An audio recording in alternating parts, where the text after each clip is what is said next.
Hello to all my dear students, my name is Sumit Rana. बच्चों, आप सभी का हमारे सुमित राणा बीएससी क्लासेस में, that means SR BSc classes में बहुत बहुत स्वागत है। जैसा कि आप सभी को पता है कि हम लोग बॉटनी का पहला पेपर यहाँ पर लेकर के चल रहे हैं, बीएससी थर्ड ईयर का, जिसका नाम है plant resources utilization, palynology and biostatistics. आज के इस लेक्चर में, लेक्चर 5 में, हम लोग एक बहुत इंपॉर्टेंट टॉपिक को डिस्कस करने वाले हैं, जो कि आपका ना ही तो जूलॉजी से रिलेटेड है और ना ही बॉटनी से रिलेटेड है। लेकिन इस टॉपिक का यहाँ पर होना एक बहुत बड़ा कॉन्सेप्ट है और बहुत अच्छी बात है कि जो सस्टेनेबल डेवलपमेंट है, ठीक है, जो एक सतत विकास है मनुष्य का, जो एक सतत विकास है, वो किस तरीके से होना चाहिए या कैसा होना चाहिए बिना किसी एनवायरमेंट को, यानी कि हमारे वातावरण को नुकसान पहुंचाए। राइट। तो एक तरीके से अगर देखा जाए तो ये आपका जो पूरा टॉपिक है वो एक सोशल लेवल पर मापा जाता है, या सोशियोलॉजी में आप इसको डिस्कस करेंगे स्पेशली, ठीक है। या प्रेजेंट टाइम की जो हमारी सरकार है वो इस पे काफ़ी कुछ हद तक कार्य भी कर रही है, काम कर रही है। तो क्या है सस्टेनेबल डेवलपमेंट, इसके बारे में समझना, और एक एक लॉन्ग क्वेश्चन आपका बनता है आपके एग्जाम में, ठीक है, कि सस्टेनेबल डेवलपमेंट के ऊपर वर्णन कीजिए। तरीके से क्वेश्चन आएगा, या सतत विकास से आप क्या समझते हैं, अपनी राय दीजिए। तो ऑलमोस्ट जो बच्चे हमारे बीएससी थर्ड ईयर में है, फाइनल ईयर में है, तो कुछ दिनों बाद में वो ग्रेजुएट हो जाएंगे और उनको इस बारे में पता होना चाहिए कि सस्टेनेबल डेवलपमेंट या मनुष्य का जो विकास है वो किस तरीके से एक्चुअल में होना चाहिए। राइट। तो यहाँ पर देखिए, हम लोग आगे चलते हैं, पढ़ते हैं। तो हेडिंग पड़ी है सस्टेनेबल डेवलपमेंट, जिसको हम लोग हिंदी में कहते हैं सतत विकास। सस्टेनेबल डेवलपमेंट को हम क्या कहते हैं? सतत विकास।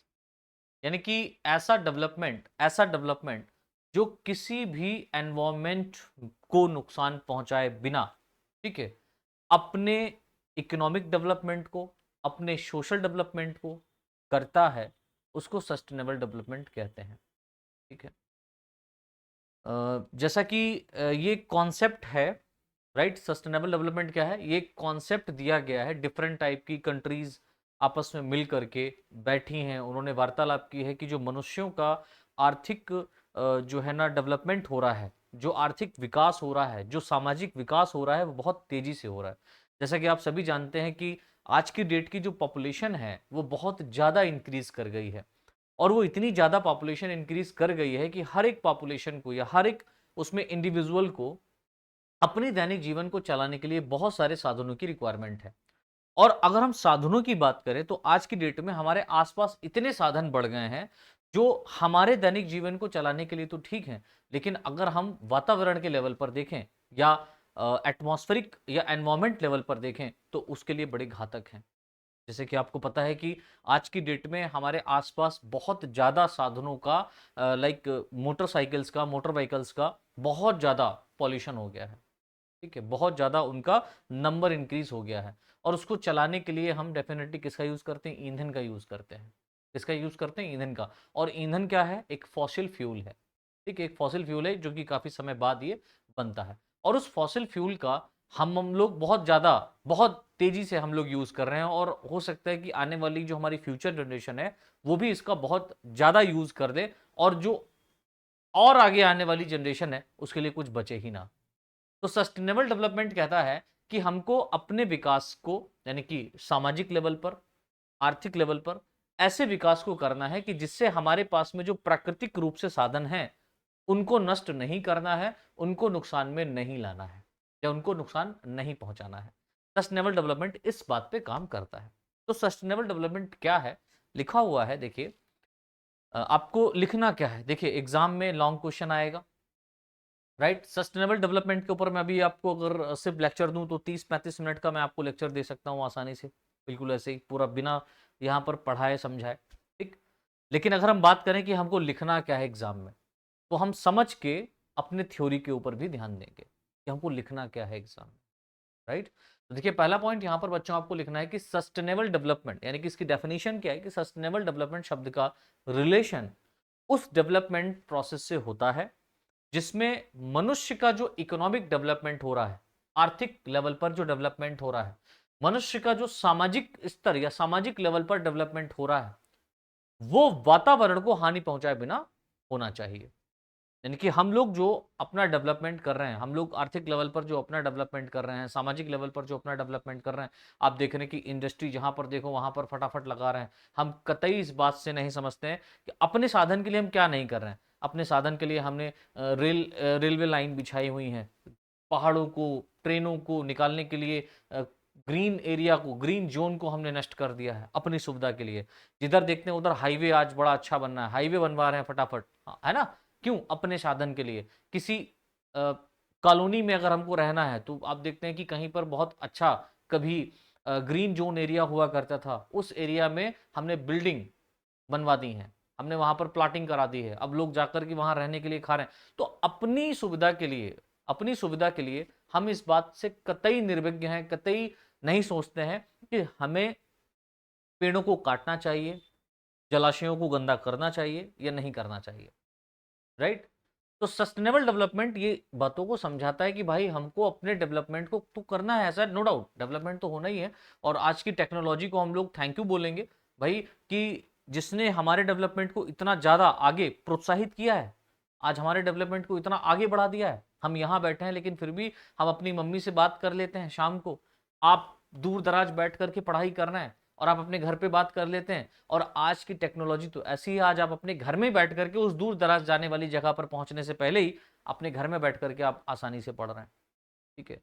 तो सस्टेनेबल डेवलपमेंट में हमको अपने विकास को ऐसा करना चाहिए जिससे हमारे फ्यूचर जनरेशन में जो आने वाली पीढ़ी है, ठीक है, फ्यूचर जनरेशन है जो आने वाली पीढ़ी हमारी है, उसको भी प्राकृतिक संसाधनों का लाभ मिल सके, वो भी प्राकृतिक संसाधनों का उपयोग कर सके। लेकिन आज की डेट में हम लोग प्राकृतिक संसाधनों को इतना दुरुपयोग कर रहे हैं कि हो सकता है कि आने वाले कुछ दशकों में हमारी जनरेशन को उसका नामो निशान ही ना मिले, है ना? तो देखिए लिखा हुआ सस्टेनेबल डेवलपमेंट शब्द का रिलेशन उस डेवलपमेंट प्रोसेस से होता है जिसमें मनुष्य का जो इकोनॉमिक डेवलपमेंट और सोशल डेवलपमेंट होता है, वो एटमॉस्फेयर को, वातावरण को, एनवायरमेंट को बिना किसी हानि पहुंचाए किया जाना चाहिए, ठीक है? दूसरी बात देखिए लिखा हुआ है, इसमें मनुष्य development that means human development के साथ एनवायरमेंट प्रोटेक्शन का भी ध्यान रखना चाहिए। अब सस्टेनेबल डेवलपमेंट के अंतर्गत क्या होता है कि हम अपने डेवलपमेंट को तो कर रहे हैं, लेकिन अपने डेवलपमेंट के साथ साथ हमें अपने एनवायरमेंट का भी प्रोटेक्शन करना है, हमें उसको सुरक्षित करना है, राइट? अपनी सुविधा के लिए, अपने लाभ के लिए हमें एनवायरमेंट को नष्ट नहीं करना है, ऐसा होना चाहिए। लेकिन कौन करता है? हमें तो विकास करना है ना।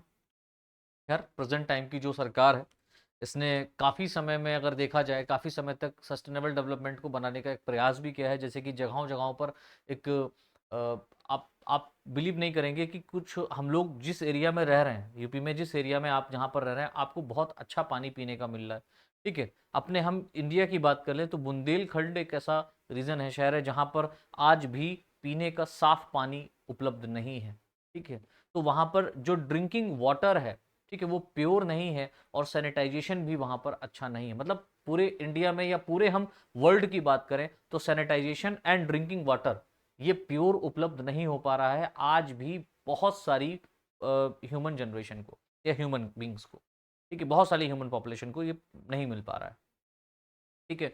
तो हम लोग तो धड़ाधड़ पानी मोटर चला दिया, भर रहा है, पता ही नहीं चल रहा है कब पानी गिर गया, पता ही नहीं चला। कुछ तो समझदार हैं जिन्होंने अपने टंकी में लगवा रखा है, सावधान पानी की टंकी भर गई है, कृपया मोटर बंद करें, इस तरीके का सिंबल लगा देते हैं। या कुछ लोग खड़े हो जाते हैं, देखते हैं कि पानी गिरने लगेगा तो हम बंद कर देंगे। लेकिन कुछ ऐसे भी प्राणी हैं जो अपने मोटर खोला, जाकर के लेट गए, टीवी देख रहे हैं, भूल गया, अरे यार मैंने तो मोटर खोला था, ध्यान नहीं दिया, वो आई दौड़ करके फिर उन्होंने बंद किया। तो जो प्राकृतिक संसाधन है उनका आज की डेट में वाकई में बहुत ज्यादा दुरुपयोग हो रहा है ना? हम अपने लिए तो यूज कर ही रहे हैं बल्कि उसको बहा भी रहे हैं। लाइक हम वाटर की बात कर लें, बड़ा शुक्रिया अदा करिए उस ऊपर वाले का और अपने आप को महसूस करिए कि भाई आप जिस रीजन में रह रहे हैं, मतलब यहाँ पर जहाँ पर आपको अच्छा खाने की सुविधा मिल रही है, अच्छा शौचालय है आपके शहर में या आपके घर में, तो डेफिनेटली आप सैनिटाइजेशन के प्रोसेस में हैं, राइट? तो आज की प्रेजेंट टाइम की सरकार ने करीबन करीबन एक तरीके से देखा जाए तो बहुत अच्छा काम किया है।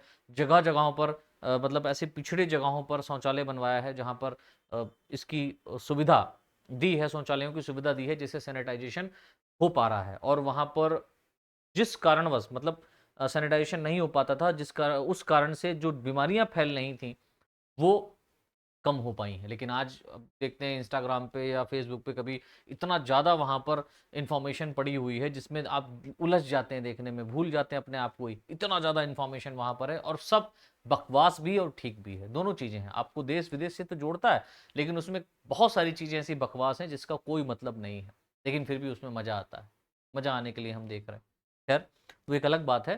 तो प्रेजेंट टाइम की जो सरकार है इसने काफ़ी अच्छे, और मैं सपोर्ट नहीं कर रहा, ना मैं उनका यहाँ पर जो है ना समर्थन कर रहा हूँ। मैं ये बता रहा हूँ कि उन्होंने ये काम अच्छा किया। कोई भी सरकार अगर काम अच्छा करेगी तो उसका जो है ना निंदा ना करके उसकी बड़ाई करना एक अच्छी बात होती है।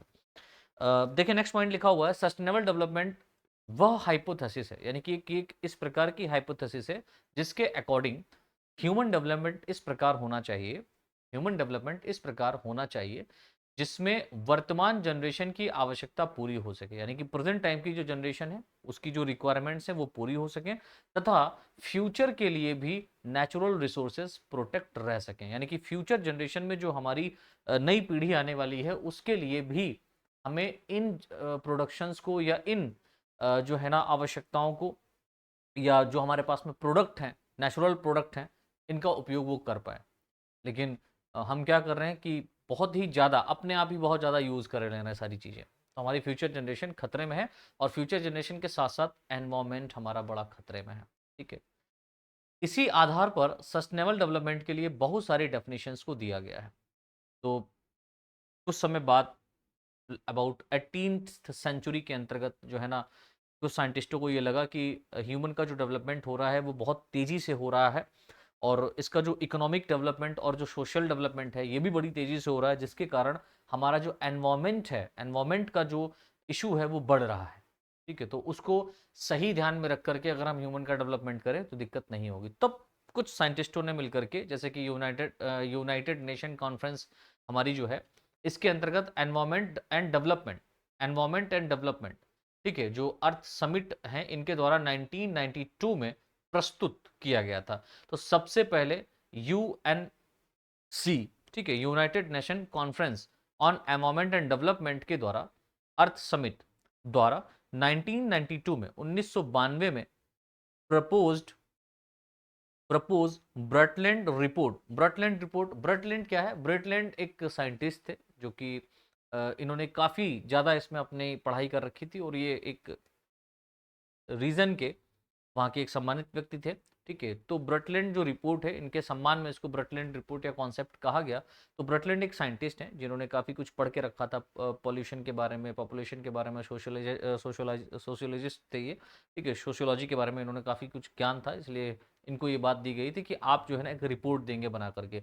तो ब्रटलैंड रिपोर्ट के अनुसार देखिए, सर्वप्रथम United nation conference on environment and development, ठीक है, ये 18 सेंचुरी की बात, ब्रटलैंड रिपोर्ट जो है ना ये 18 सेंचुरी में इन्होंने पारित की थी।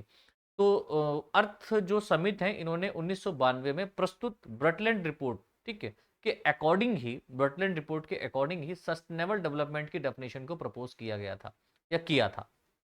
इनके अनुसार क्या बताया गया कि सस्टेनेबल डेवलपमेंट वह प्रोसेस है जिसमें फ्यूचर जनरेशन की आवश्यकताओं को ध्यान में रखते हुए प्रेजेंट जनरेशन की आवश्यकताओं को पूरा किया जाता है। ठीक है, तो अर्थ समिट नामक वैज्ञानिक थे जिन्होंने 1992 के अंतर्गत ब्रटलैंड रिपोर्ट के ही द्वारा सस्टेनेबल डेवलपमेंट की एक डेफिनेशन को पारित किया, जिसमें ये बताया उन्होंने कि ये एक ऐसा सस्टेनेबल डेवलपमेंट एक ऐसा प्रोसेस होता है जिसमें हम अपनी जनरेशन के लिए या अपनी फ्यूचर जनरेशन की आवश्यकताओं को ध्यान में रखते हुए अपनी प्रेजेंट की जो जनरेशन है उनकी आवश्यकताओं को हम पूरा कर सकते हैं, और इसमें हमें अपने एनवायरमेंट को नुकसान नहीं पहुंचाना है। ठीक है, नेक्स्ट पॉइंट देखिए लिखा हुआ है, इस रिपोर्ट के अकॉर्डिंग वर्ल्ड की ऑल कंट्रीज को इकोनॉमिक डेवलपमेंट के आधार पर सस्टेनेबल डेवलपमेंट अपनाना चाहिए। और ये जो रिपोर्ट पारित की गई 1992 में, तो इसके आधार पर ये बात सही भी है भाई, बहुत ज़्यादा हद तक सही है कि भाई हमको अपने विकास को उस लेवल पे करना चाहिए कि हमारी आने वाली जनरेशन भी उसका लाभ ले पाए, है ना, और हमारे एनवायरनमेंट को भी दिक्कत ना हो। लेकिन अगर हम ऐसा करेंगे तो हम तेजी से दुनिया में नंबर 1 पे नहीं आ पाएंगे। तो हमें नंबर 1 नहीं होना है, बस हमारा एनवायरनमेंट अच्छा रहे। ठीक है, हमें नंबर 1 नहीं होना, हमारा एनवायरनमेंट अच्छा रहे, लेकिन हम तो उसी बाढ़ भाग दौड़ में लगे हैं, हमें तो करना ही करना, और वो भी ठीक है भाई अपने स्तर पे। भाई जितना अच्छा विकास होगा उतना ज़्यादा मानव संसाधन होंगे, जितने ज़्यादा मानव संसाधन होंगे उतना ज़्यादा दैनिक जीवन आपका अच्छे से गुजरेगा, है ना, अच्छे से व्यतीत होगा। लेकिन अपने दैनिक जीवन को व्यतीत करने के चक्कर में हम अपने फ्यूचर जनरेशन को दांव पे लगा रहे हैं, एज वेल एज हम अपने वातावरण को भी नुकसान पहुंचा रहे हैं। ये बात इसके अंतर्गत समझाई गई है। ठीक है। नेक्स्ट पॉइंट देखिए लिखा हुआ है, सस्टेनेबल डेवलपमेंट कॉन्सेप्ट के अकॉर्डिंग अपने नेचुरल रिसोर्सेज का सम्मिलित रूप है। ठीक है, सस्टेनेबल डेवलपमेंट कॉन्सेप्ट के अकॉर्डिंग अनेक जो नेचुरल रिसोर्सेस होते हैं उनका सम्मिलित रूप होता है। ठीक है, एनवायरमेंट व डेवलपमेंट में एक डायरेक्ट रिलेशन होता है। अब देखिए, एनवायरमेंट और डेवलपमेंट, चाहे आप ह्यूमन डेवलपमेंट की बात कर रहे हो, चाहे आप सोशल डेवलपमेंट की बात कर रहे हो, चाहे आप इकोनॉमिक डेवलपमेंट की बात कर रहे हो, किसी भी डेवलपमेंट की बात करें, इन सभी का रिलेशन हमारा एनवायरमेंट से होना चाहिए। ठीक है, डायरेक्ट रिलेशन होना चाहिए, और डायरेक्ट रिलेशन होता है। आज जो प्रेजेंट टाइम में आप जो भी चीज यूज कर रहे हैं वो यूज तो अपने नेचर का ही कर रहे हैं। आप रहने के लिए भले ही रहने के लिए भले ही आप अगर जमीन में सोएंगे तब भी तो एक नेचुरल अर्थ, मिट्टी भी तो एक नेचर ही है। मतलब हम जो भी दैनिक जीवन में यूज करते हैं वो आज नेचर ही है, नेचुरल रिसोर्सेज को ही हम यूज कर रहे हैं। बेड बनाते हैं तो भी लकड़ी का बनता है, पेड़ को काटा बेड बना दिया। जगह चाहिए, पेड़ काटा, जमीन मिल गई, बना लिया, बढ़िया से रह रहे हैं। ईंट बनाना है, मिट्टी को पकाया, ईंट बन गई, है ना। तो नेचुरल रिसोर्सेज से ही हम अपने दैनिक जीवन को चलाने का प्रयास कर रहे हैं। तो हमारा डायरेक्ट रिलेशन होता है एनवायरमेंट से। अपने डेवलपमेंट, कोई भी डेवलपमेंट हो उसका डायरेक्ट रिलेशन किससे है? एनवायरमेंट से है। और हम एनवायरमेंट को नुकसान पहुंचा करके अगर अपना डेवलपमेंट करेंगे तो आने वाले टाइम में हम ही नहीं रहेंगे, सीधी बात है। नेक्स्ट पॉइंट देखिए लिखा हुआ है, एनवायरमेंट ह्यूमन के कंजर्वेशन में सहायता करता है, यानी कि जो वातावरण है वो ह्यूमन के कंजर्वेशन में सहायता करता है, बिल्कुल सही बात है।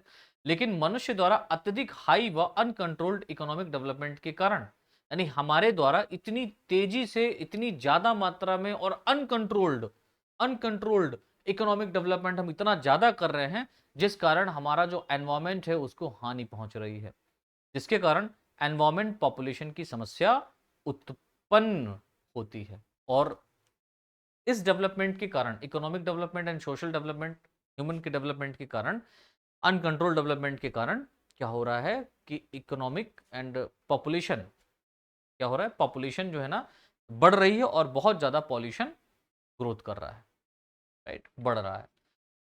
देखिए लिखा हुआ है, नेचुरल रिसोर्सेज का सही उपयोग तथा इकोलॉजिकल बैलेंस के साथ इकोनॉमिक डेवलपमेंट ही सस्टेनेबल डेवलपमेंट एक मात्र टारगेट है। तो सस्टेनेबल डेवलपमेंट क्या है भाई? सस्टेनेबल डेवलपमेंट एक ऐसा प्रोसेस है जिसमें हम अपने डेवलपमेंट को नेचुरल रिसोर्सेज का सही उपयोग करके करें, इकोलॉजिकल बैलेंस बना करके चले, मतलब हमारा जो इकोसिस्टम है उसके अंदर अपना हम बैलेंस भी उसको बना करके दें। ठीक है, और इकोनॉमिक डेवलपमेंट भी हम अपना करें। ऐसा नहीं आर्थिक रूप से आप विकास ना करें, करें लेकिन कुछ समय, कुछ हद तक, जिससे हमारे जो है ना एनवायरमेंट को दिक्कत ना हो। अब देखिए यहां पर जो कॉन्सिक्वेंस ऑफ एनवायरमेंट मिसमैनेजमेंट है उसको समझना है। कॉन्सिक्वेंस मतलब परिणाम किस तरीके के हमको मिलेंगे अगर हम एनवायरमेंट का मिसमैनेजमेंट करेंगे ना, बहुत ज्यादा उसको हम अगर दुरुपयोग करेंगे एनवायरमेंट का, तो हमें क्या परिणाम देखने को मिल सकते हैं, कॉन्सिक्वेंस क्या हमके हमारे सामने आएंगे। तो पहला पॉइंट देखिए यहाँ पर लिखा हुआ है, एनवायरमेंट पॉल्यूशन कॉमा एनवायरमेंट के सही, एनवायरमेंटल पॉल्यूशन कॉमा एनवायरमेंट के सही रूप से उपयोग ना करने का परिणाम है। तो एनवायरमेंटल जो पॉल्यूशन है, वातावरण में आप देख रहे हैं कि बहुत ज्यादा जो पॉल्यूशन आपके सामने आ गया है, एयर पॉल्यूशन, वाटर पॉल्यूशन, है ना, सॉइल पॉल्यूशन, ये सारा का सारा एनवायरमेंट का सही रूप से उपयोग ना करने के कारण का नतीजा है, जिसे एनवायरमेंटल मिसमैनेजमेंट कहते हैं। और यही क्या कहलाता है? एनवायरमेंटल मिसमैनेजमेंट कहलाता है, राइट। नेक्स्ट पॉइंट देखिए लिखा हुआ है, परमानेंट बढ़ने वाला पॉल्यूशन, नहीं लगातार जो पॉल्यूशन बढ़ रहा है वो ह्यूमन व अदर ऑर्गेनिज्म के लिए हानिकारक होता है। परमानेंट जो पॉल्यूशन बढ़ता है वो ह्यूमन यानी हमारे लिए, और जो अन्य हमारे साथ में जो हमारे आसपास आप देख रहे हैं कि डिफरेंट टाइप के ऑर्गेनिज्म या एनिमल्स पाए जा रहे हैं, उनके लिए बहुत ही ज्यादा हार्मफुल होता है। ठीक है, नेक्स्ट पॉइंट देखिए लिखा हुआ है, ह्यूमन की हेल्थ पर पॉल्यूशन का हार्मफुल इफेक्ट पड़ता है। ठीक है, ह्यूमन की हेल्थ पर पॉल्यूशन का इफेक्ट, हार्मफुल इफेक्ट पड़ता है। सामान्यतः एनवायरमेंटल मिसमैनेजमेंट के कारण उत्पन्न होने वाले मुख्य हार्मफुल इफेक्ट्स निम्नलिखित फॉर्म में हैं या निम्नलिखित रूप से हैं। तो सामान्य रूप से जब आप देखेंगे कि जो एनवायरमेंटल मिसमैनेजमेंट हो रहा है उसके कारण जो प्रोड्यूस होने वाले हार्मफुल इफेक्ट हैं वो कैसे हमको देखने को मिलेंगे हमारे एनवायरमेंट में या हमारे लिए, उसको समझना है। तो देखिए सबसे पहला यहाँ पर मिसमैनेजमेंट अगर आप करेंगे, बहुत ज्यादा आप यूज करेंगे उसका अनकंट्रोल्ड फॉर्म में, अपने आर्थिक लेवल को बढ़ाएंगे, तो जाहिर सी बात है इस नेचर में, इस एनवायरमेंट में क्या होना स्टार्ट हो जाएगा, डिफॉरेस्टेशन होना स्टार्ट हो जाएगा। डिफॉरेस्टेशन कहने का मतलब होता है कि जंगलों का कटाव। जाहिर सी बात है हम अपने दैनिक जीवन के लिए बहुत सारी चीज़ों को बनवाते हैं, ठीक है, रहने के लिए चेयर बनवाते हैं या बेड बनवाते हैं या आप लकड़ी की अलमारी बनवाते हैं। तो लकड़ी आई कहाँ से? आई तो प्लांट से। और प्लांट जो ट्री हैं बड़े बड़े उनको हम काट रहे हैं अपनी सुविधा के लिए, कतई नहीं सोचेंगे, उसको काट डालते हैं, ठीक है। देखिए लिखा हुआ है डिफॉरेस्टेशन एनवायरमेंट मिसमैनेजमेंट का एक मुख्य कारण डिफॉरेस्टेशन भी है। अब जाहिर सी बात है कि जब हमारा इंडिया, हम इंडिया को ही बात करते हैं, वर्ल्ड की तो बात ही नहीं करेंगे, हम छोटी सी इंडिया की बात करो। इंडिया ही छोड़ो, अपने आप जिस राज्य में रह रहे हैं, जिस प्रदेश में आप रह रहे हैं, प्रदेश भी छोड़ो, जिस शहर में आप रह रहे हैं, जिस कस्बे में आप रह रहे हैं, जिस गांव में आप रह रहे हैं, सिर्फ वहीं पर उतना आप ध्यान दे दें तो आपको लगेगा कि हाँ भैया, हम अपने लिए ही आने वाले समय में, अपनी फ्यूचर जनरेशन के लिए भी, अपने आने वाले बच्चों के बच्चों के बच्चों के लिए भी, है ना, और अपने लिए खुद के लिए भी, स्वयं के लिए भी एक बहुत बड़ा गड्ढा खोद रहे हैं। क्या आप देख रहे हैं अपने लिए? आज की डेट में एक ऐसा हो गया, मैंने इसको एनालिसिस किया खुद अपने आप ही, मैंने देखा है कि कभी ग्रामीण क्षेत्र में जब हम जाया करते थे, या अपने हम रीजन, अपने शाहजहांपुर की हम बात कर लें या शाहबाद की बात कर लें, वहां जब हम कभी आसपास घूमने जाया करते थे तो बड़ा अच्छा लगता था आसपास के क्षेत्र में ग्रीनिश एरिया दिखाई देने पर, है ना, मतलब इधर भी पेड़, उधर भी पेड़, उधर भी पेड़, ये पेड़ वो पेड़, हमारे घर के आगे भी दो पेड़ थे। लेकिन रोड निकली और रोड ने क्या किया, सड़क बनाई गई और सड़क से क्या किया, उन दोनों बड़े बड़े पेड़ों को काट दिया। और एक समय ऐसा था जब उस पेड़ की छाया के नीचे बैठ करके हजारों लोग बैठ करके जाते थे, मतलब ठंडाते थे गर्मी के सीजन में, समर वेकेशंस में, समर सीजन में बहुत ठंडाते थे, और हम लोग भी पूरा बाहर ही बैठे रहते थे। कोई रिक्वायरमेंट नहीं रहती थी कि हाँ एसी लगवाना है या कूलर चलाना है, कुछ नहीं, कोई खपत नहीं। आज का समय ऐसा हो गया है कि वहां पर इतना ज्यादा गर्मी होती है उसी रीजन में जहां पर एक समय में बैठ करके लोग ठंडा होकर के जाया करते थे, इतना वहां पर अच्छा लगता था। आज के समय में वहां पर पेड़ काट दिए, और अभी हाल ही में एक हमारे बड़े भाई ने ही वहां पर एक और पाकड़ लगाई है, वो धीरे धीरे डेवलप हो रही है, ठीक है, अलग करके, लेकिन रोड ने उसको काट दिया। अब वो गवर्नमेंट की तरफ से, वो गवर्नमेंट की उसमें आगे लगाई हम लोगों ने, और गवर्नमेंट ने जो है ना उसको अपने अंडर ले लिया। और ये भी अच्छी बात है कि वो हमारी संपत्ति नहीं, वो सार्वजनिक है, वो प्राकृतिक है, और वो सभी के लिए है, राइट। हमने तो एक छोटा सा शायद योगदान किया होगा इस प्रकृति के लिए, और इस प्रकृति को हम कुछ भी देंगे तो ये समझ लो आपने बहुत कुछ दे दिया। हम उससे ले हमेशा रहे हैं, उसे दे कुछ नहीं रहे हैं, है ना। तो डिफॉरेस्टेशन का एक बहुत बड़ा कारण बन जाता है एयर पॉल्यूशन का होना। और डिफॉरेस्टेशन के कारण आप देखते हैं कि जब मिट्टी नहीं रहेगी तो बहुत सारी चीजें आ सकती हैं, बाढ़ आ जाती है ना, मिट्टी खिसक जाती है, बहुत सारी दिक्कतें आती हैं जो प्राकृतिक चीजों में डिपेंड रहती हैं, है ना। कहते हैं यार वहां पर तो नेचुरल अर्थक्वेक आ गया, भूकंप आ गया, अब क्या कर सकते हैं, उसमें सरकार थोड़ी ना कुछ करेगी। तो भूकंप की वजह से अचानक से एक्सीडेंट हो जाता है धोखे में, अपने आप ही, मतलब आगे पीछे कुछ नहीं, गिरे और खत्म हो गए। That is called natural selection, right. प्रकृति ने आपको चुन लिया। तो भगवान ने अगर ऐसा कभी किसी के साथ हो तो देखिए एनवायरमेंट मिसमैनेजमेंट का एक मुख्य कारण क्या होता है, डिफॉरेस्टेशन होता है। लिखा हुआ है पूरे विश्व में वनों का विनाश तेजी से हो रहा है, आपको पता है, जिसे डिफॉरेस्टेशन कहते हैं, बिल्कुल सही बात है। इस प्रॉब्लम के कारण बहुत सारे एनिमल्स के आवासों में कमी तथा जीवों के लिए प्योर एयर में कमी आदि परिणाम देखने को मिल रहे हैं। अब डिफॉरेस्टेशन हो रहा है तो जिसके कारण क्या हो रहा है, उस एरिया में जो एनिमल की स्पीसीज पाई जा रही थी, स्पेसिफिक एनिमल की स्पीसीज पाई जा रही थी जो कि एनवायरमेंट में अपना बहुत बड़ा रोल अदा कर रही थी, लेकिन वो अब उसके लिए आवास, मतलब हैबिटेट नहीं बचा। अब वो वहां से कहाँ जाएगी? हम कहते हैं कि आज की डेट में बंदरों ने बहुत अतिक्रमण मचा रखा है, कपड़े ले जाते हैं, नुकसान करते हैं, ये करते हैं, लेकिन हकीकत तो ये है ना कि हमने उनके आवासों को काट करके अपना आवास बनाया है, तो वो कहाँ जाएंगे, है ना। भाई मंकी का आवास आपने काटा और वो पेड़ पौधों पर ही बेचारे रह करके अपने जीवन को व्यतीत करते थे। हमने अपने बिल्डिंग बनाने के लिए उसको काट दिया, उसके आवास को। अब वो कह रहा है कि ठीक है तुमने काटा तो हम तुम्हारा नुकसान करेंगे, आपको खाने को दो। भाई जिस पेड़ पे वो रहता था, जामुन का पेड़ कहीं पर अगर मान लो वहां पर बंदर रह रहे हैं, ठीक है, तो वो जामुन खा करके अपना जीवन व्यतीत कर रहे हैं। अब जामुन काट दो तो जो बंदर वहां बेचारे रहते थे वो कहाँ जाएंगे? वो आपकी छत पे आएंगे 100%। नेक्स्ट पॉइंट देखिए लिखा हुआ है, और हाँ प्योर एयर भी खत्म हो जाती है। वहां पर प्योर एयर नहीं आती। अगर मान लो किसी एरिया में दूर दराज तक अगर आपको, है ना, प्लांटेशन देखने को नहीं मिलता है, तो डेफिनेटली वहां की जो एयर है वो बहुत ज्यादा शुद्ध नहीं होगी।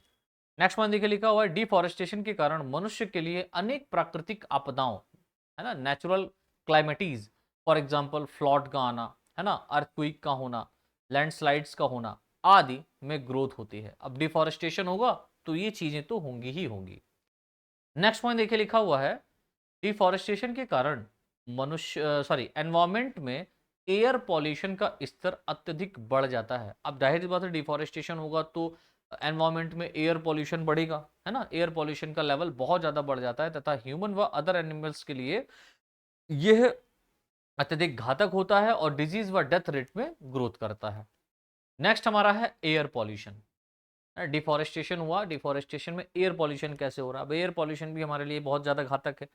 देखिए लिखा हुआ है, एनवायरमेंटल मिसमैनेजमेंट का एक एडवर्स इफेक्ट एयर पॉल्यूशन के रूप में भी दिखाई देता है। ठीक है, यह ह्यूमन स्पीसीज के लिए मोस्ट सीरीज या एनवायरमेंटल प्रॉब्लम है, serious sorry most serious environmental problem में से एक है। बहुत ही ज्यादा घातक प्रॉब्लम, एनवायरमेंटल प्रॉब्लम में से एक है।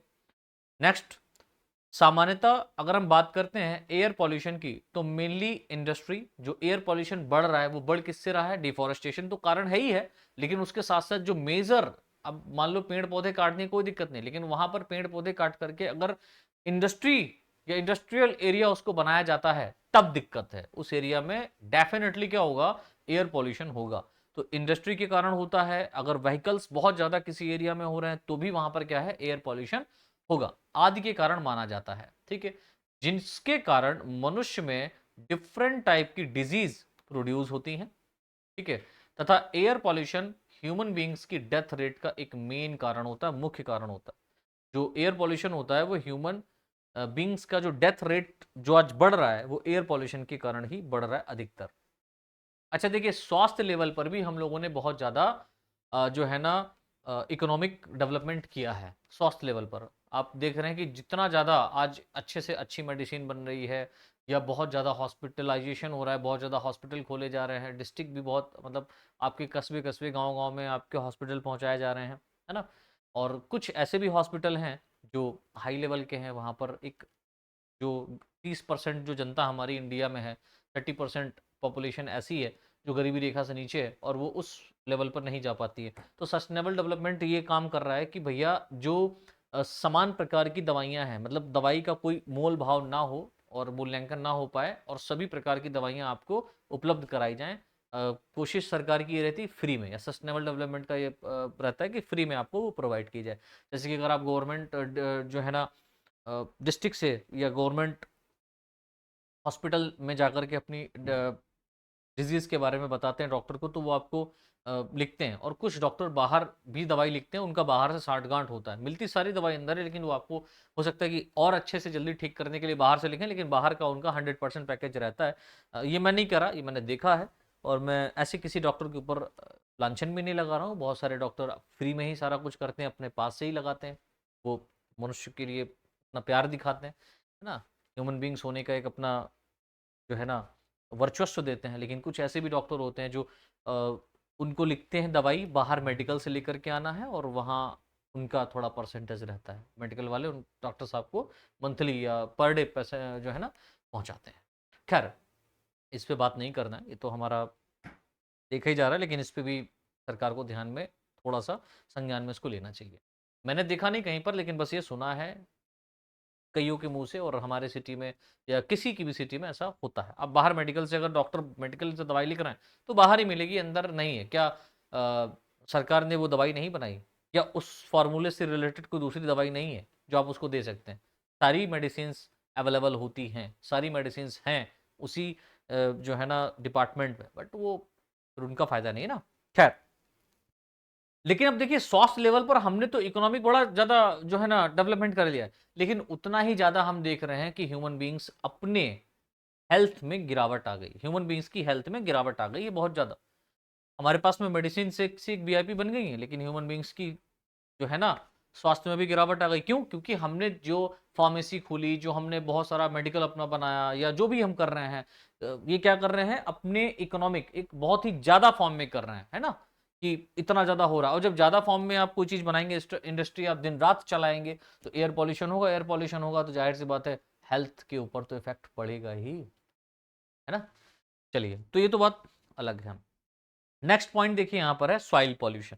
सॉइल पॉल्यूशन भी कि इसका एक बहुत बड़ा मेजर कॉन्सिक्वेंस बनता है एनवायरमेंटल मिसमैनेजमेंट का। तो देखिए लिखा हुआ है एग्रीकल्चर में केमिकल फर्टिलाइजर व पेस्टिसाइड्स के अत्यधिक उपयोग के कारण सॉइल का जो केमिकल कंपोजिशन होता है वो इफेक्टेड हो जाता है।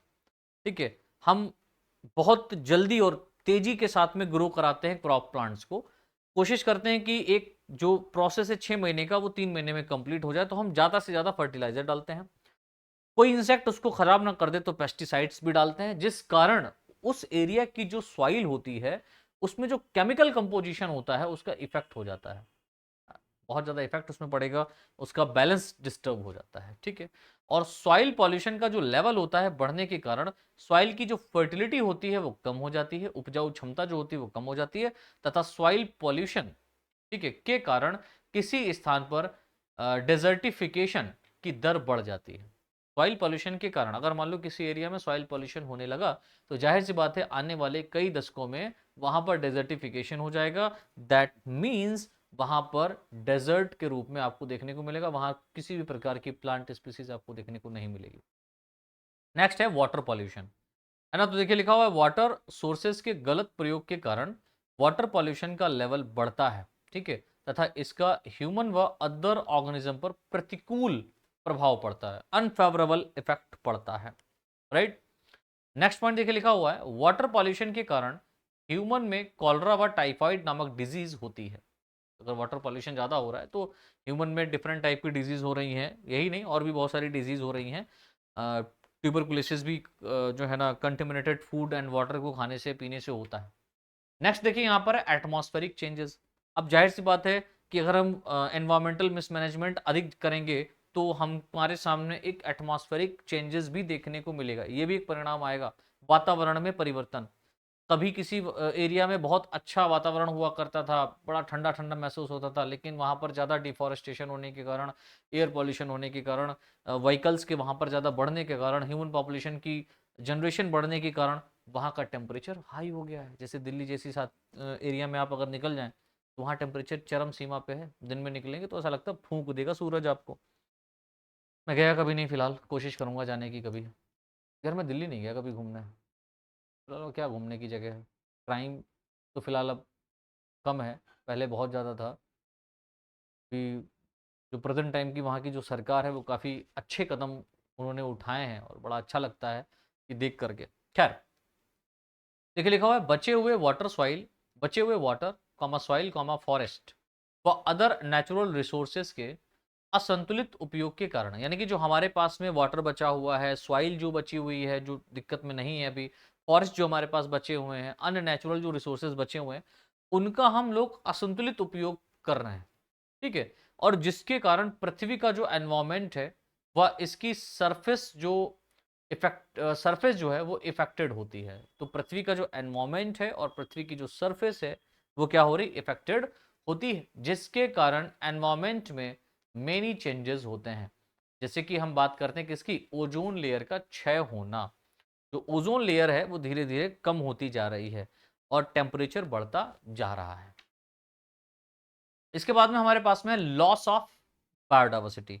हम ज्यादा मिसमैनेजमेंट करते हैं तो हमारे सामने हमारी जो बायोडाइवर्सिटी है, जैव विविधता जो आपको देखने को मिल रही है, उसको हम खोते जा रहे हैं धीरे धीरे, है ना। जो डिफरेंट टाइप की आपको स्पीसीज प्लांट की, एनिमल्स की देखने को मिल रही हैं, और बहुत ज्यादा मिसमैनेजमेंट हम यूज कर रहे हैं एनवायरमेंट का, जिसके कारण हम अपनी बायोडाइवर्सिटी, अपनी जैव विविधता को भी खो रहे हैं धीरे धीरे। तो देखिए लिखा हुआ है एनवायरमेंटल मिसमैनेजमेंट के कारण उत्पन्न होने वाला पॉल्यूशन डिजीज आदि के इफेक्ट से बायोडायवर्सिटी में हानि पहुंचाता है।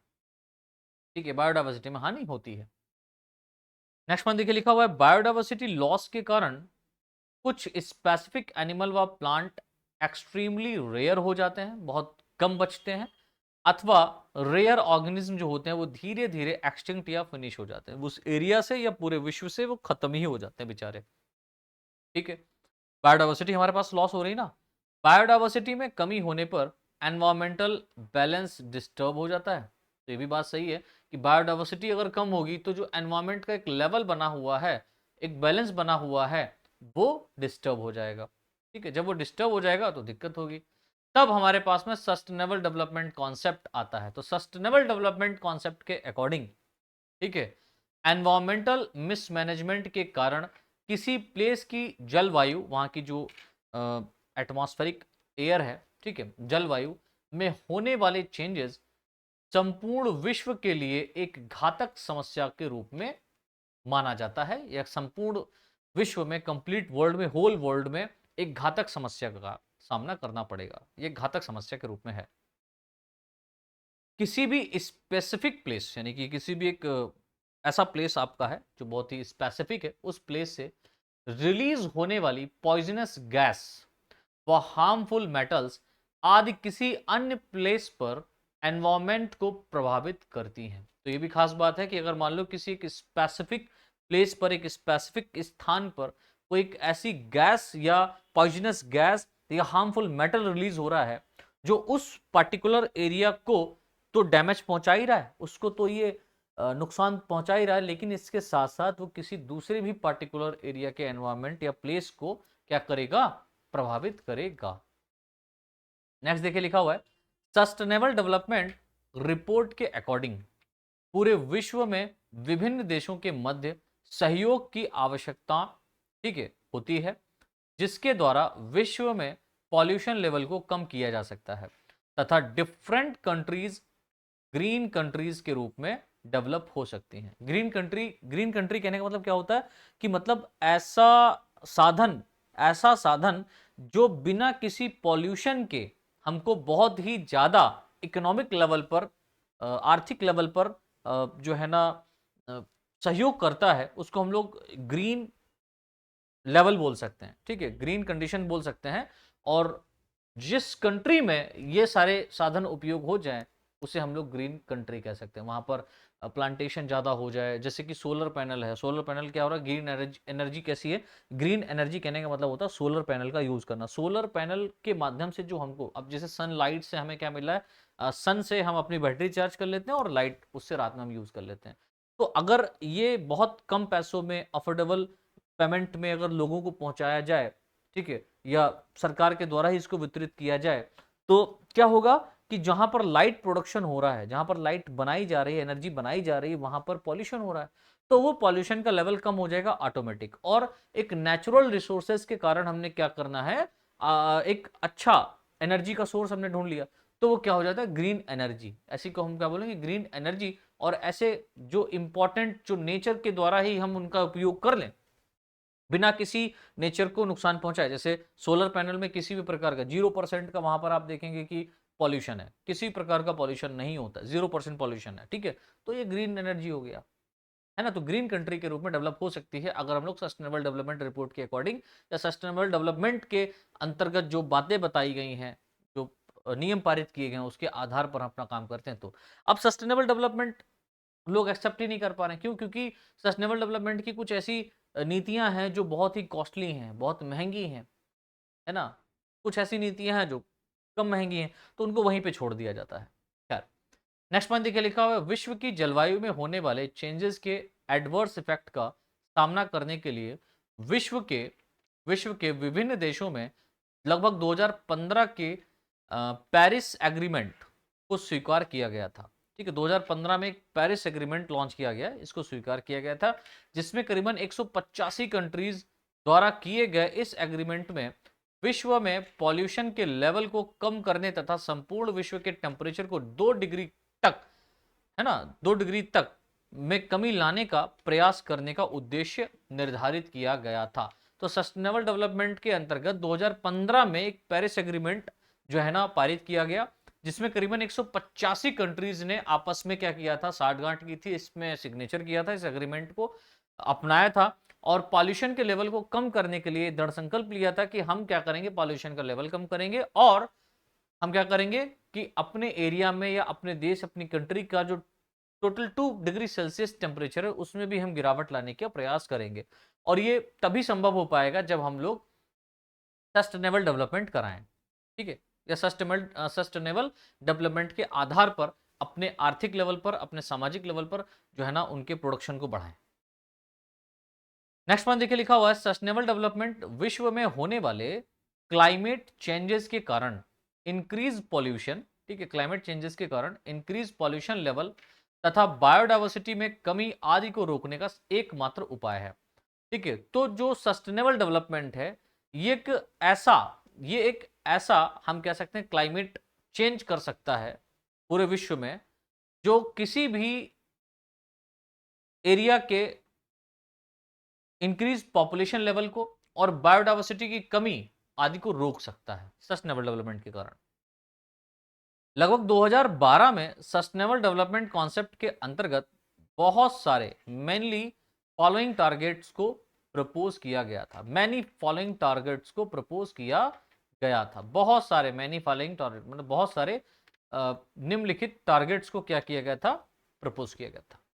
जैसे नंबर 1, पहला, नेचुरल रिसोर्सेज का उचित उपयोग जिसके कारण इनका रिफॉर्मेशन हो सकता है और रीयूज हो सकता है।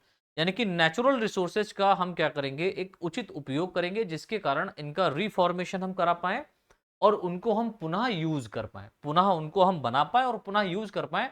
ऐसी सुविधाओं को हमें लेना चाहिए, ठीक है। नेक्स्ट देखिए, यहां पर पॉइंट लिखा हुआ है natural resource for example water soil का फ्यूचर जनरेशन के लिए संरक्षण किया जाना चाहिए। अब हमारी जो जनरेशन आने वाली है उसके लिए वाटर का और सॉइल का तो संरक्षण होना ही चाहिए तथा संरक्षण के उपाय डेवलप किए जाने चाहिए और इसको कंजर्व करने की जो है ना हमारे पास में उपाय भी होने चाहिए। नेक्स्ट देखिए है बायोडाइवर्सिटी को प्रोटेक्ट रखना एक लक्ष्य होना चाहिए। ये सस्टेनेबल डेवलपमेंट के अंतर्गत ये एक बात कही गई कि जो हमारी बायोडाइवर्सिटी है उसको हम प्रोटेक्ट रखें तो ज्यादा अच्छी बात है। बायोडाइवर्सिटी प्रोटेक्ट रखेंगे तो नेचर में डिफरेंट टाइप की जो स्पीसीज पाई जा रही हैं जो कि एनवायरमेंट के लिए बहुत इंपॉर्टेंट रोल अदा कर रही हैं तो वो बची रहेंगी, ठीक है। नेक्स्ट यहाँ पर है ह्यूमन पॉपुलेशन में गरीबी तथा भूख का विनाश किया जाना चाहिए। जो ह्यूमन पॉपुलेशन है जिसमें आप जानते हैं अभी तक करीबन करीबन ऐसे भी बहुत सारे ऐसी एक परसेंट 20% टू 30% के आसपास आप देखें अभी 2020 और 22 की जो 2019-20 के आसपास जो जनगणना की गई थी उसमें जो इफेक्ट निकाला गया था, पूरा कॉन्सेप्ट निकाला गया था, तो करीबन 30% इंडिया में 30% या 32% के आसपास ऐसी पॉपुलेशन है जो गरीबी रेखा से नीचे है, ठीक है। तो वो गरीब और भूखमर्रा अपना और उनका जो दैनिक जीवन व्यतीत करने के लिए जो उनका इनकम सोर्स है वो लगभग 100, 150, 200 रुपए के आसपास वो पर डे कमा पाते हैं बेचारे। तो सस्टेनेबल डेवलपमेंट ये ध्यान में रखता है। देखिए सस्टेनेबल डेवलपमेंट क्या है, सस्टेनेबल डेवलपमेंट सिर्फ ये बात नहीं बता रहा कि हमें अपने नेचर को सही रखना है। सस्टेनेबल डेवलपमेंट ये भी कह रहा है कि अपने नेचर को, अपने एनवायरमेंट को ध्यान में रखते हुए हमें अपने ह्यूमन इवोल्यूशन का भी विकास करना जरूरी है, ठीक है। ऐसा नहीं कि ह्यूमन का जो है ना डेवलपमेंट नहीं करेंगे, आप अपना डेवलपमेंट ही ना करें, ऐसा नहीं है। आप डेवलपमेंट करिए लेकिन साथ के साथ हमें अपने प्रकृति को भी ध्यान में रखना होगा, ठीक है। और सस्टेनेबल डेवलपमेंट ये भी कह रहा है कि जो गरीब और भूख के बिहार पे लोग जी रहे हैं तो उन तक उनकी गरीबी को दूर किया जाए और जो अमीर लोग हैं वो अगर थोड़ा थोड़ा भी दान करेंगे ना तो डेफिनेटली उनकी गरीबी दूर हो सकती है। और जो भूखे सोते हैं कुछ लोग, जिनको एक टाइम का खाना नसीब होता है, किसी को एक एक टाइम का भी खाना नसीब नहीं होता, ईश्वर भगवान भोलेनाथ उनकी शक्ति ने और मुंह दिया है तो जाहिर सी बात है खाने का भी प्रबंध किया है ऊपर वाले ने कहीं ना कहीं पर, तो वो अपना किसी भी तरीके से कर रहे हैं। लेकिन सस्टेनेबल डेवलपमेंट में हमारी सरकार को भी इसको ध्यान में रखना चाहिए। नेक्स्ट देखिए, ह्यूमन के लिए प्योर ड्रिंकिंग वाटर अवेलेबल होना चाहिए। आज भी कुछ ऐसे देश हैं जहां पर पीने का साफ पानी नहीं है, ठीक है, और हम लोग पानी ऐसे बहाते हैं चुटकी बजाय पानी बह गया, ठीक है। ह्यूमन के उपयोग के लिए एनर्जी प्रोडक्शन को बढ़ाया जाना चाहिए। मतलब ग्रीन एनर्जी प्रोडक्शन। कौन सी एनर्जी? Green energy production.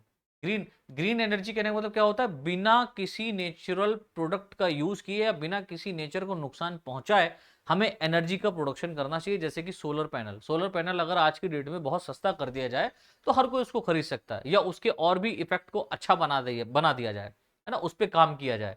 सरकार को इस पर सोचना चाहिए, उसमें इन्वेस्टमेंट करे, ठीक है, इन्वेस्टमेंट करके लोगों तक पहुंचाए, तो ये पॉपुलेशन में जो पॉल्यूशन हो रहा है पॉपुलेशन के द्वारा, वो पॉल्यूशन कम हो सकता है इसके कारण।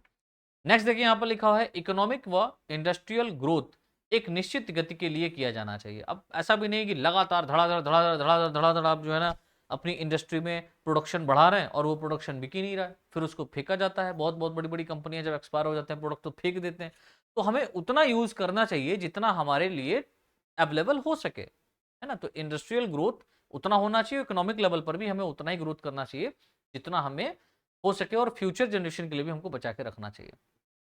नेलान से देखिए लिखा हुआ है इंडिया में सस्टेनेबल डेवलपमेंट। अगर हम लोग इंडिया की बात करें तो इंडिया में सस्टेनेबल डेवलपमेंट से संबंधित पेरिस जो एग्रीमेंट है वो करीबन 2016 में एक्सेप्ट किया गया था, तथा इंडिया द्वारा जलवायु परिवर्तन का सामना करने के लिए निश्चय किया गया था, ठीक है। तो और इंडिया ने क्या किया था, इंडिया द्वारा जलवायु परिवर्तन का जो सामना हो रहा है उसको ठीक करने के लिए एक निश्चय लिया था, एक दृढ़ संकल्प लिया था कि भाई मैं अपने यहाँ के जो है ना, अभी आप लोगों ने सुना होगा 2016 के आसपास मोदी जी ही थे, तो 2016 के आसपास जो है ना कई देशों ने ये कहा था कि आप अपने यहाँ की जो है ना जलवायु को सही कीजिए, आप बहुत ज़्यादा कारखाने खोल रहे हैं। तो ये बात बोली गई थी कि भैया हम कारखाने इसलिए खोल रहे हैं कि हमको विकास करना है, और विकास करेंगे तो पॉल्यूशन तो होगा ही होगा। आप विकासशील देश हैं, हमें अपना विकास करना बाकी है, तो इसलिए थोड़ा सा तो दिक्कत होगा। लेकिन इसको ध्यान में रखते रखते कई मुहिम चलाए गए थे, पेड़ों को लगवाया गया था, है ना, ग्रीन जोन बनाया गया था कि बहुत जरूरी है आप अपने आसपास, स्वयं प्रधानमंत्री जी ने अपने मुख से ये कहा था, ठीक है, कि आप सभी लोग पेड़ों को ज्यादा से ज्यादा लगाएं, अपने आसपास पौधों का पौधारोपण करें, है ना।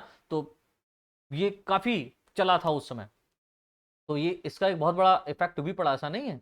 आप जितने ज्यादा पौधे लगाएंगे उतना ज्यादा ग्रीन जोन होगा, प्योर ऑक्सीजन आपको ही मिलेगी, किसी किसी दूसरे के लिए आप नहीं लगाएंगे, अपने लिए लगाएंगे जो भी करेंगे।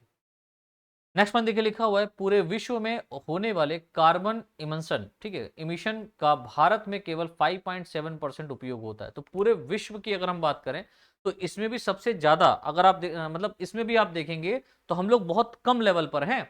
हमारे यहाँ 5.7% के आसपास ही केवल कार्बन इमिशन होता है, ठीक है। और भारत जो होता है वो क्लाइमेट चेंज, भारत जो होता है, भारत क्लाइमेट चेंज तथा पॉल्यूशन के लेवल में ग्रोथ करने वाले प्रमुख देशों में शामिल नहीं है। तो हमारा जो इंडिया है वो, जो अन्य देशों की बात करें तो अन्य देश जो पॉल्यूशन को बहुत ज्यादा बढ़ावा दे रहे हैं, जहां से क्लाइमेट चेंजेस बहुत ज्यादा हो रहा है, वहां के प्रमुख देशों में हम लोग शामिल अभी नहीं हुए, लेकिन अगर यही रहा तो बहुत जल्द शामिल हो जाएंगे। नेक्स्ट पॉइंट देखिए लिखा हुआ है इंडिया में सस्टेनेबल डेवलपमेंट प्राप्त करने के लिए फॉलोइंग एम्स को निर्धारित किया गया है। कुछ ऐसे एम बनाए गए हैं जिसके आधार पर हम सस्टेनेबल डेवलपमेंट को प्राप्त कर सकते हैं। जैसे नंबर 1, भारत में गरीबी के स्तर को, या भारत में गरीबी के स्तर में 15% की कमी करना। 30% की जो कमी गरीबी स्तर है उसको हमें 15% की कमी तक लाना है, 15% तक लाना है। अब कहीं ऐसा ना हो कि 15% और बढ़ जाए, है ना, तो ऐसा नहीं हो। तो हमारी सरकारें, ठीक है, इवन हम लोगों को खुद ये सोचना चाहिए कि हमें ये गरीबी कैसे खत्म करनी है। तो गरीबी खत्म करने का एक मेन उद्देश्य यही है कि हमको जॉब पाने से बढ़िया है जॉब देना, और जॉब देने के लिए आपको पढ़ना पड़ेगा। तो एजुकेशन और लिटरेसी जो है ये भी एक बहुत बड़ा इंपॉर्टेंट रोल अदा करती है। जो बंदा पढ़ा लिखा है, जैसे कई इंडस्ट्रीज हैं, कई जो है ना कारखाने खुले हैं जहां पर लोगों को जॉब दी जा रही है, तो एक तरीके से देखा जाए तो वो क्या कर रहे हैं, वो गरीबी रेखा को कम करने का काम कर रहे हैं, ठीक है। सेकंड है लिटरेसी एंड एजुकेशन रेट को 75% तक करना। अब जाहिर सी बात है जब हमारे देश में हर एक बच्चा, मतलब हर एक दूसरे घर का बच्चा पढ़ा लिखा होगा, हमारी जनरेशन का हर एक बच्चा पढ़ा लिखा होगा, 75% तक एजुकेशन लेवल हाई होगा, तो जाहिर सी बात है उसके अंदर सोचने की क्षमता, प्रकृति के प्रति समझने की क्षमता, ठीक है, और अपने दैनिक जीवन को अच्छे से बिता लेने की क्षमता डेफिनेटली उसके अंदर डेवलप होगी। नेक्स्ट पॉइंट क्या है, देश में वर्तमान में उपलब्ध वन क्षेत्रों को लगभग 17% से बढ़ाकर 33% करना। तो पूरे भारत में हमारे यहाँ जो वनों का परसेंटेज है वो करीबन 17% अभी बढ़ गया है, ठीक है। और इसको करीबन करीबन 33% के आसपास करना, और 33% ही नहीं बल्कि हम लोगों को इसको 50% के आसपास कर देना है। हर घर के आगे अगर एक पेड़ हो, एक वृक्ष हो, ठीक है, तो कोई दिक्कत वाली बात नहीं है। आप कोशिश करें कि अगर आपके पास में आपके घर में खाली एरिया पड़ा है तो उस एरिया में आप गार्डनिंग करें, ठीक है। वहां पर गार्डन में आप प्लांट्स को ला करके लगाएं, बड़े बड़े आप प्लांट्स को लगाएं, नीम को लगाएं अधिकतर, मतलब जहां पर बहुत ज्यादा खाली एरिया पड़ा हुआ है फर्जी का, वहां किसी एरिया में नीम लगा दीजिए। कोई आए अगर मना करे तो कह देना भैया बाद में ये आप ही काट लेना, हम पानी दे रहे हैं सिर्फ यहाँ के आसपास के रीजन को सही रखने के लिए, ये मेरे बाप का नहीं है, ना मैं इसके ऊपर हकदार हूं, ये आपका ही है, आप ही लीजिएगा इसको, लेकिन इसको बढ़ने दीजिए। कई सपाट मैदान खाली खाली पड़े हैं, तो आप कहीं भी किसी भी, अगर मान लो किसी की प्रॉपर्टी पे आप जाकर के लगाओ तो हो सकता है वो आपके ऊपर एफआईआर कर दे, लेकिन उसको समझाने का प्रयास करना, अगर वो पढ़ा लिखा होगा समझेगा, अगर पढ़ा लिखा होगा तो खुद लगाएगा, ठीक है। तो कोशिश करें कि आसपास क्षेत्र में पेड़ पौधों को ज्यादा से ज्यादा लगाएं, जिससे जो ग्रीन एरिया बनेगा या जो वहां का एरिया होगा वो डेफिनेटली पॉल्यूटेड कम होगा, है ना। नेक्स्ट पॉइंट यहां पर देखिए लिखा हुआ है, देश की प्रमुख नदियों को एक निश्चित समय सीमा तक साफ करना। अभी देखिए मुहिम चलाया गया था प्रधानमंत्री के द्वारा हमारे, है ना, कि जल को हमें साफ करना है, गंगा के पानी को साफ करना है। तो गंगा के पानी को साफ करते करते कई नदियों को भी साफ कराने का जिम्मेदार देना चाहिए और करना चाहिए। इससे एयर पॉल्यूशन के साथ साथ वाटर पॉल्यूशन रुकेगा। नेक्स्ट देखिए यहां पर पॉइंट लिखा है, भारत तथा विश्व के अन्य देशों में एनवायरमेंटल व डेवलपमेंट के बैलेंस के लिए सस्टेनेबल डेवलपमेंट को अपनाया जाना वर्तमान समय की प्रमुख आवश्यकता है। तो अन्य देश, भारत के साथ साथ अन्य देश भी इस बात को समझें कि सस्टेनेबल डेवलपमेंट को अपना लीजिए अभी, अदरवाइज क्या होगा कि हमारे फ्यूचर जनरेशन में जो बच्चे आने वाले हैं उनको इन सुविधाओं का लाभ मिल ही नहीं पाएगा, वो जान ही नहीं पाएंगे कि इस बायोडाइवर्सिटी में ये भी स्पीसीज थी, वो सिर्फ नाम मात्र रह जाएगी, ठीक है। और जैसा कि अभी आप देख रहे हैं कि बहुत सारा युद्ध वगैरह चल रहा है आसपास के क्षेत्रों में, तो उनको भी समझना चाहिए। पता नहीं क्या और क्या खा के पैदा हुए हैं, समझ ही नहीं आ रहा है कि क्या समझते हैं अपने आप को ये लोग। इस पूरी विश्व में, अगर इस पूरे ब्रह्मांड में देखा जाए तो हमारा सिर्फ मूल इतना है कि हम एक मिट्टी के कण के बराबर हैं, एक धूल के बराबर हैं, लेकिन फिर भी हम लोग क्या हैं, अपने आप को तुर्रम खां समझते हैं कि हम ये कर डालेंगे, वो कर डालेंगे, वो कर डालेंगे, ये कर डालेंगे। हम लोगों को ये लगने लगता है, लोगों को ये लगने लगता है, हम लोगों को नहीं कहेंगे, लोगों को ये लगने लगता है कि उनके बगैर ये पृथ्वी चलेगी नहीं। बिल्कुल चलेगी, पहले भी चल रही थी, आज भी चल रही है, और ना रहने पर भी चलेगी, और बहुत अच्छे से चलेगी। खैर, तो आज के लिए बच्चों इतना ही। सस्टेनेबल डेवलपमेंट के बारे में आई थिंक आप लोगों को बड़ा अच्छे से समझ में आया होगा। ये ना ही तो जूलॉजी का टॉपिक है, ना ही बॉटनी का टॉपिक है, ये आपको एक बेहतर इंसान, एक बेहतर जो है ना स्टूडेंट बनाने का टॉपिक था। आप इसको जरूर पढ़ें, सस्टेनेबल डेवलपमेंट को। यहाँ पर तो मैंने थोड़ा सा निचोड़ आपको दिया है, लेकिन इसके अन्य भी फेजेस हैं, उनको आप जरूर देखें। तो आज के लिए इतना ही, बहुत बहुत धन्यवाद।